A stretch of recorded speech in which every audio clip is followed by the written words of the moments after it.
Hi everyone, I'm Dr. Jane Yu, board certified dermatologist and Mohs surgeon. Today I want to break down the difference between stem cells, peptides, and growth factors. These terms are often mentioned together in skincare, but they are not interchangeable and serve very different roles in skin biology. Let's start with peptides.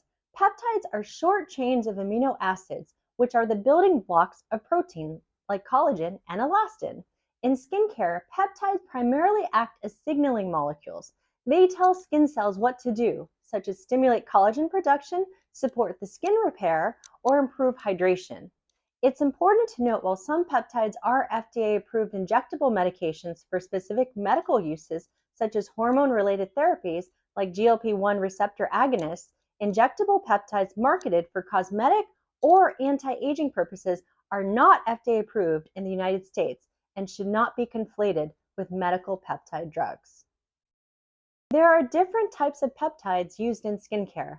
Some peptides signal fibroblasts to help increase collagen production. Others slow collagen breakdown, support barrier function, or reduce muscle contraction to soften the appearance of expression lines. There are also carrier peptides that help deliver minerals involved in skin repair.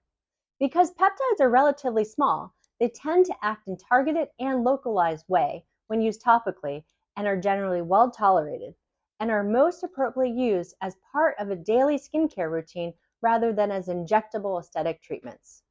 Next are growth factors. Growth factors are larger, more complex proteins that function as messengers between cells. Their role is to signal skin cells to grow, divide, and repair. Growth factors are naturally present in the body and play a major role in wound healing and tissue regeneration, but their levels decline with age.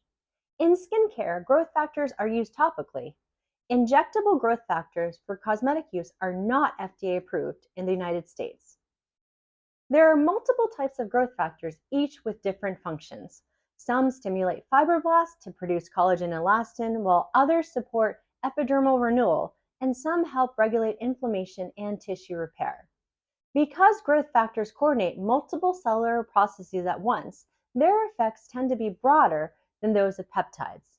Due to their size, growth factors primarily act through surface level signaling rather than deep penetration, which is why often they are used to support recovery after procedures rather than standalone corrective treatments. Now, let's talk about stem cells, which are often the most misunderstood. Stem cells are unique cells capable of self-renewal and differentiation into specialized cell types in the body. In skincare, products do not contain live human stem cells. Instead, they typically contain stem cell-derived ingredients, most commonly plant stem cell extracts or lab-cultured derivatives. Rather, they provide antioxidant production and signaling molecules that help support skin resilience and improve how the skin responds to aging and environmental stress.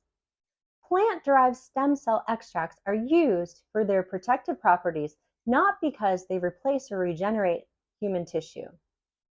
Different sources of stem cell-related ingredients may vary in composition, but their role in skincare is supportive rather than regenerative.